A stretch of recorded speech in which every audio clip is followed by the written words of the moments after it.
Let's try and set this up the right way. Pep Guardiola recently called a dog by Mino Raiola, the agent of the likes of Zlatan Ibrahimovic, Paul Pogba, Henrik Mkhitaryan. Well, it's taken Guardiola a couple of weeks to respond to that insult. He did yesterday. He gave us an extraordinary line that he'd been offered by Raiola, Mkhitaryan and Pogba in January. Now, this may explain Mourinho's problems with Pogba right now. It subsequently then took the press that was sat listening 8 minutes to respond to this extraordinary moment. Listen to it for yourselves. It was extraordinary. He didn't have to do that, but obviously Raiola's allegation that he was a dog has got under his skin, and ahead of a huge match for Manchester City, he responded in that manner. Uwe, what did you make of it? That he comes out a day before the derby is not coincidence. I think it is tactic.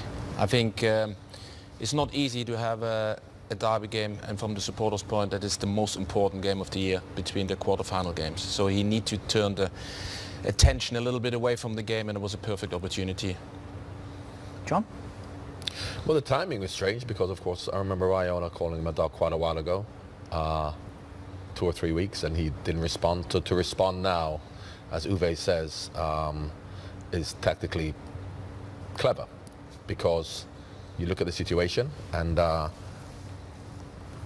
you also deflect from the 3-0 defeat against Liverpool, rather than talking about how important this game is, coming up with the Champions League game next week. How are you going to play today? Who's going to play? All of the focus now on, you know, the whole situation between Raiola and himself. So it's clever, but it's surprising about the timing of it. But I think it's very clever in the timing. Does it explain why Mourinho offered us recently the invitation to ask Pogba why the two of them weren't getting along? It probably brings to light a little bit more what he said and why he said it. Yes. To think that Mourinho wouldn't know about this or have found out about it would be wrong. I think he probably does or has found out in some way. Very clever from Pep to deflect any criticism that might have been coming his way by dropping a bombshell of a story for the English press to just swarm all over. I mean, Pogba and Mkhitaryan being offered to Manchester City in January. Wow, what a story. Everyone's been talking about nothing else since. So I think then you go back and think, well, why has Mourinho and Pogba not been getting on? Why have they not been seeing eye to eye? Perhaps this is the answer to that question, that he knew what Raiola was up to. It is perhaps worth explaining, Andy, how those press conferences often work. The guys here will know, particularly Uwe has been involved more recently than any of us, but as the press sit down, you look after the television and the radio, then you do the dailies for the following morning, and then the Sunday newspapers want a story. So that's supposed to be embargoed for them to have a go at. Now, this, to the best of my knowledge, was part of the Sunday newspaper press conference. Okay. So it probably should have been, well, it should simply have been embargoed for Sunday morning. But Sky Italia, quite rightly in my opinion, because I don't understand why stories such of this nature are embargoed, it's such a good tale, they just ran it. And then subsequently everybody else did. So we're maybe giving Guardiola too much credit, but on the other hand, well, it's disturbed Manchester. It surely has disturbed Manchester. The Pogba one. I mean, Mkhitaryan, we knew who was going to go. Of course, he went to Arsenal, and that wouldn't be much of a surprise. And I don't think that, you know, Mourinho would have been that upset about that one. But the Pogba one, the most expensive signing, and he's supposed to be the leader for Manchester United, that's the one that really would upset me. Let me see the thing about you say about Guardiola. Maybe we shouldn't read too much. But if this had been Mourinho saying something like that, you would be sitting there saying to me, well, he knew that story would get out before the game. Well, wouldn't you? You would be. Yes, probably. Except it shouldn't. There are unwritten rules of a press conference. Yes, but don't you think it's such a big story? It's Paul Pogba. It's £90 million worth of footballer who's having a problem with Manchester United right now. So, Andy, if I was in that, I would have run it. I think Sky Italia did exactly the right thing, no question. Well, I don't think Guardiola's naive enough to think that was going to stay quiet till Sunday. No, well, it did for 8 minutes until it sunk. For 8 minutes. And the guys are looking at each other. Did he really say that? But it's like when you be a manager, at times you need to give them some food, and you need to, and that was a perfect opportunity, and they jumped, like you said, they jumped on it like a house on fire, and obviously disturbing also the player. And now Pogba, you saw his reaction. Was that Pogba's reaction? I haven't got my glasses on, so I couldn't actually read that. Yeah, was that Pogba's reaction? And what did he say? Say what? Yeah. He just said, say what? So, And he's the king of the social media and emojis, of course. Yeah. Mine's back on the game then, Uwe. This has to be, those who watched Keys and Gray yesterday will have heard Uwe, I'm sure, but for those of you who haven't, a once-in-a-lifetime opportunity for Manchester City to nail their neighbours. They've got to win today, haven't they?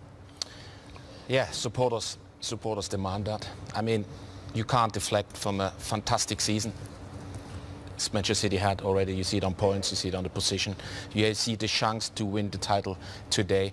But you've been in the shadow for decades and you got humiliated many times when I was playing in the 90s. So we was a lot of banter and we was not coming out on the right side very often.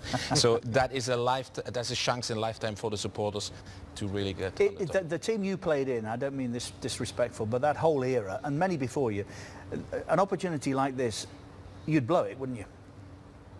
Thank you. But you would. City-itis, they used to call it. Have the club overcome City-itis? Can they win this? Yes. I mean, you see, in the last 7 years, City won the title 3 times, including this one. And in the last 5 years, City had been better positioning in the Premier League and in Europe. So Manchester City overcome. How does, if at all, Wednesday's embarrassment for City affect what they do today?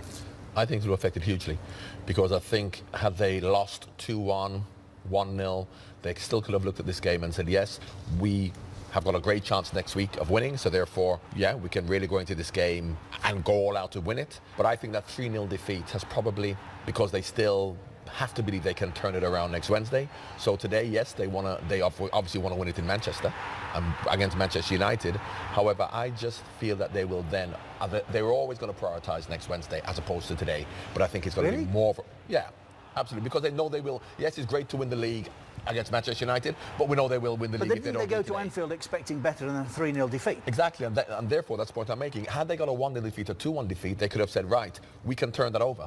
So therefore, we can concentrate on this game on Saturday. Whereas now, I don't think the game today has as much importance, because they really do need to focus on next Wednesday, knowing that if they don't win it today, they're going to win the league. But also, there's a couple of things. There's two views, I think. The guys are right. There's two views here that we have to take. The views of the players and the coaches will be exactly what John's just said. Exactly. We've won the title. It just depends where, right? But the views of the fans will definitely be, it has to be today. We will never ever, well they might, but I'm thinking it's unlikely they will get another opportunity, the fans, to witness their team beat Manchester United at home in front of their adoring fans to win the title. When will that happen again? When will that opportunity arise again? Never. I don't think ever. They'll be very fortunate if it does. So there's two conflicting views. One, the fans desperately want to win. But I do agree that maybe the players are saying, well, if it's not today, it will be maybe next Sunday against Spurs, or if not Sunday, it'll be Swansea the following week. But like having won the title at home, though, when I was lucky enough to win at Everton, it does mean something special. It is better to win it at home in front of your fans instead of winning it away from somewhere. And wouldn't you have liked to have won it at home against Liverpool? Unbelievably so. Absolutely. Sadly, we played them 2 weeks later. But I think that the fact that they still believe they have a chance on Wednesday means that is even more important. Had it been a 2-1 defeat or a 1-0 draw, what better than get in the mood for it then? Win today. Exactly. Well, John, are you not thinking Manchester City this season is not used to losing? No. So they lost at Anfield. Going into that game, they really want to build belief and confidence going in for the replay on Tuesday. And I think having a great game today, going strong, have a great game, win the title. I think you don't get tired, you get a buzz out of it. You know, you put yourself in a position to perform again. In the interests of balance, let's hear what Jose Mourinho makes of the task lying ahead of Manchester United this afternoon. We've scored more goals, we've conceded less, we've got more points than we had. 2005-06, if I'm not mistaken. Yes, Jose, the year you were in charge.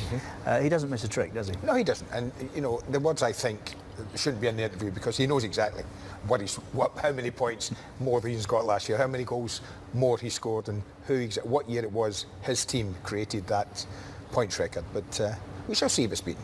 A bit of time to go, yeah. But he's right in what he says to a certain extent, though, because they have been incredible, Manchester City. Yes. Because you look at how well Liverpool have done.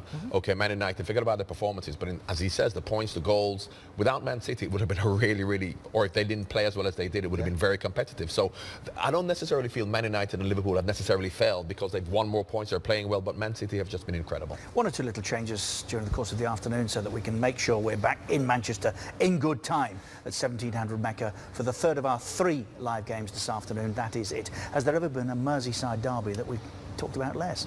I can't imagine. You speak for yourself. Well, we just spent half an hour talking about the biggest game of the day. Well, that's because you run the show. I think you boys in Germany, Uwe, realised he was a really good player before we did. Yes, he won Player of the Year. But Andy said something very good yesterday. Every coach has a different way to work. And you said yesterday Mourinho likes the finished article. He likes to win immediately. And he was very young, Kevin, with a lot of young, talented players coming through the system at Chelsea. And he found it tough. He spoke very well, didn't slaughter the coach. There was some difficult questions and he answered them really well. If you look at Lukaku, he's very similar as well. Chelsea as a young player, and as Uwe says, you know, Mourinho does want the finished article. He doesn't have time to develop. Salah, yeah. There's a lot. There's a lot. But that's just the way Josie works. I mean, I've always thought that. He likes to buy players, like he's bought Sanchez and that kind of player. Finished article, he can integrate straight into his team. Whereas Guardiola, we talked yesterday, more of a developer of talent, happy to develop them. I mean, he's not going to turn down a great player who's the finished article, but he's happy to develop younger players more than Josie is.